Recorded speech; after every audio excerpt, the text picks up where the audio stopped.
So before we get into today's episode, I need to implicate myself just a little bit. Seriously, because what I'm about to talk about, I do this too.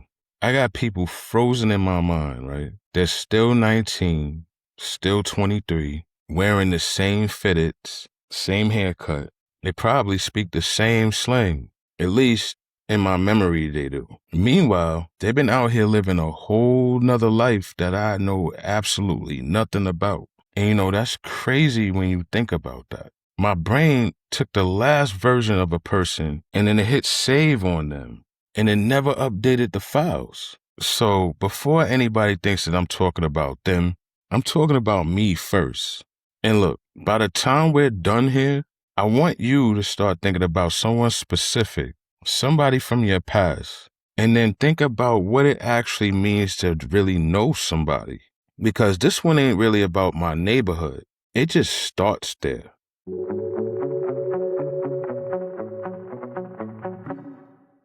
Welcome back to Word Forward, y'all, where we like to build structured clarity in this noisy world together.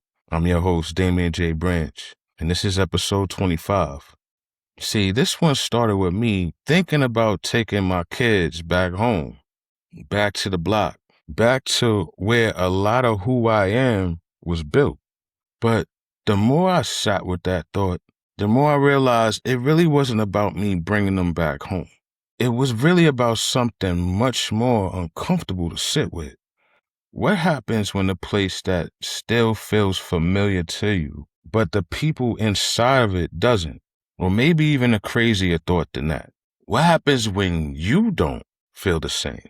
So today, history, access, nostalgia, growth, and what it really means to know somebody after life has had about 20 years to work on the both of you. So let's get into that. Here's what started this whole thought. I was really sitting there thinking about taking my kids back to the block I came from, 141st Street, off of Fox Boulevard, South Jamaica, Queens. They call it one block now. And listen, my neighborhood breeds stars for real. I need to say that part early because I don't want what I'm about to say later on to get all of that twisted up. I got real love for the people that still live out there right now. People I grew up with, people I still call friends and family, people who stayed. Some people left and came back, and those people probably visit the neighborhood way more than I do. This ain't one of those I made it out and everybody's still stuck there type of conversations. Moving away doesn't mean you leveled up over everyone else. And staying doesn't mean you got stuck either. Geography isn't a character. An address is not your ambition for real. Somebody's still in that block right now, and they're a completely different human being than the person I knew 20 years ago. They probably built a family, a career, held the neighborhood together. Somebody else I knew probably moved states away and is still mentally sitting in the same spot that they left. So this isn't about who got out. It's about who we became. And 141st Street wasn't the only place in Queens that raised me either. I spent most of my adolescence and my high school years in St. Albans, Queens. It's a whole different neighborhood. It had different people in it too. More of my story. I want my kids to see all of that. I want them to stand on the block, see the blocks I walked on, hear a few stories that they're probably old enough to understand now. Or maybe not all of them. Daddy still needs some plausible deniability. But there's real pride in those things. Nostalgia. It feels good. Going back home, that feels damn good. Until another thought taps you on the shoulder. Like, wait, I know that neighborhood. But do I still know the people in the neighborhood? Plus, maybe the bigger question is, do they actually still know me? That's not me saying that anybody that's still there got more dangerous to be around, or worse, or less than. It's just that I haven't been fully present in a lot of people's lives, and they haven't been present in mine either. There's a difference in staying familiar and showing love between the history and current access. And see, that's the assumption that I caught myself making. when I had these thoughts. A dangerous thought is to think that history still equals access. Like, because we knew each other 20 years ago, we automatically know who we are today. Like, relationships really have lifetime warranties or something. They don't. People change, life happens. 20 years is a lot of life to live. Shit, you could become totally different person in 2 years. So why do we keep expecting old relationships to reopen exactly where we left them off? You know what that reminds me of for real? Like a profile picture. Somebody that put a picture up years ago. The same fit, the same haircut, the same smile even. That fitted, tilted sideways. Leave us alone. That was a different time. But their picture stayed the same. The account didn't. That account's been active the whole time. Posting, deleting, logging in, logging out, changing passwords. They probably even got hacked once or twice. A whole life happened behind those pictures.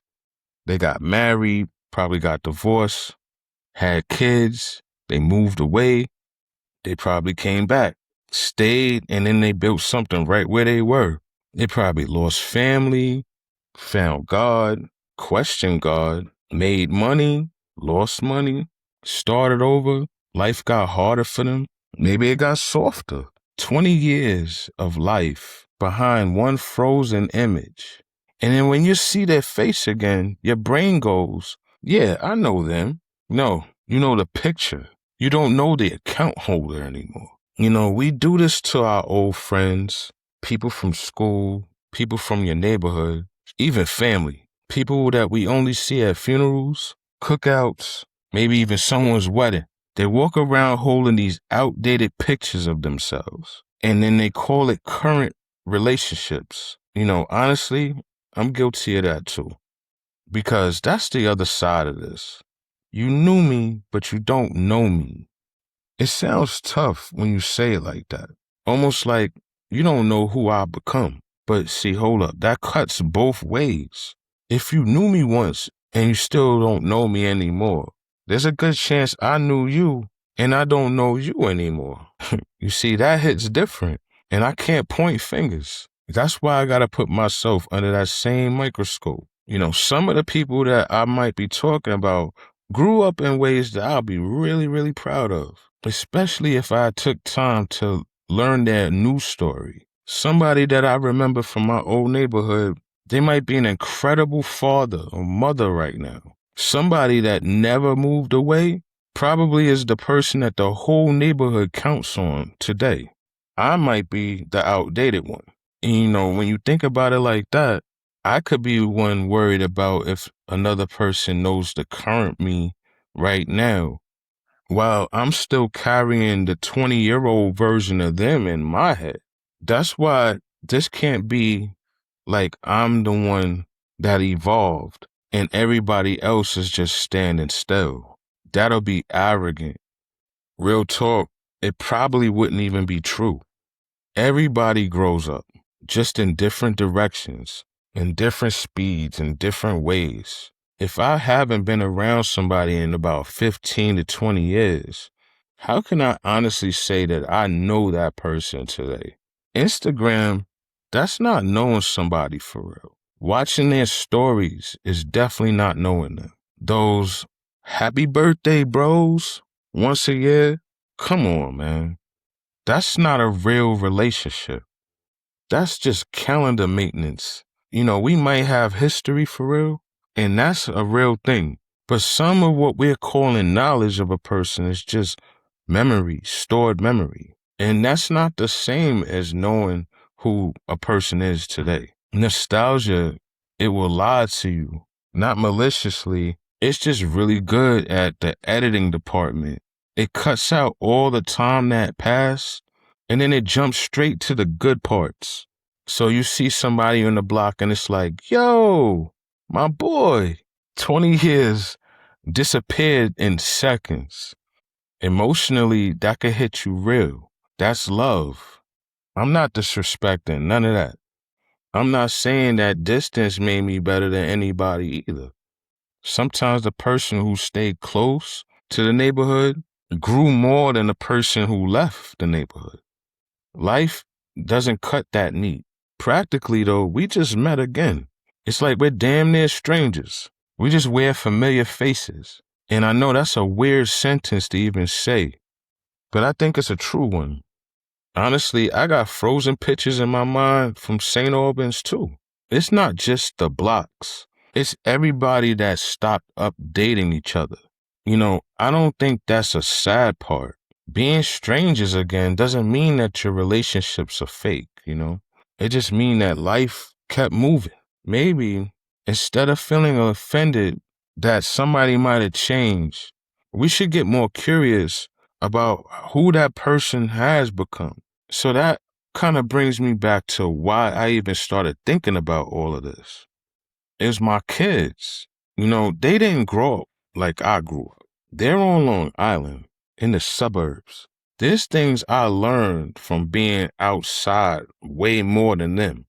Reading a room, knowing when somebody is testing you for real, versus them just playing around with you. It's things I never had to teach them in the ways that I learned them. And I want to be real careful about this one. I'm not saying that South Jamaica, Queens was some danger zone that I had to escape for real. That will disrespect everything that's good about where I came from. The neighborhood really gave me some real ones. It built my humor, my awareness, my confidence, the culture that I still sit in today. A certain amount of toughness that just never left me. I carry a lot of that proudly, as you can see. But every environment, it teaches you how to survive the environment that you're in. And my kids, they grew up in a whole different environment than I did. My first thoughts could have been, they're not ready for this. But I had to catch myself for real. Why would they be? I never had to teach them none of these things. And that's not weakness, That's a real win. It'd be backwards to work as hard as I did just to give them a different environment to grow up in, than to get disappointed that they didn't have the survival mechanisms that I had to learn growing up. Maybe my point is that it's okay that my kids didn't have to inherit the same armor that I have. Maybe it's better for them to learn why daddy had to wear the armor he did.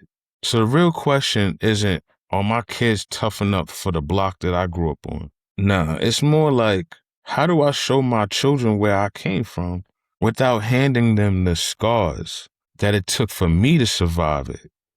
I want them to learn the roots. I just don't need them bleeding from the same branches that I did. There's a saying that you're a nobody if you can't go back to where you came from. I don't fully agree with that anymore. There's more than one reason that people don't go back to their old neighborhoods. And none of those reasons are less valid. Some people really just can't go back. They burn too many bridges. And to be honest with you, the construction crew is not going to be pulling up for a lot of them. Some people shouldn't go back.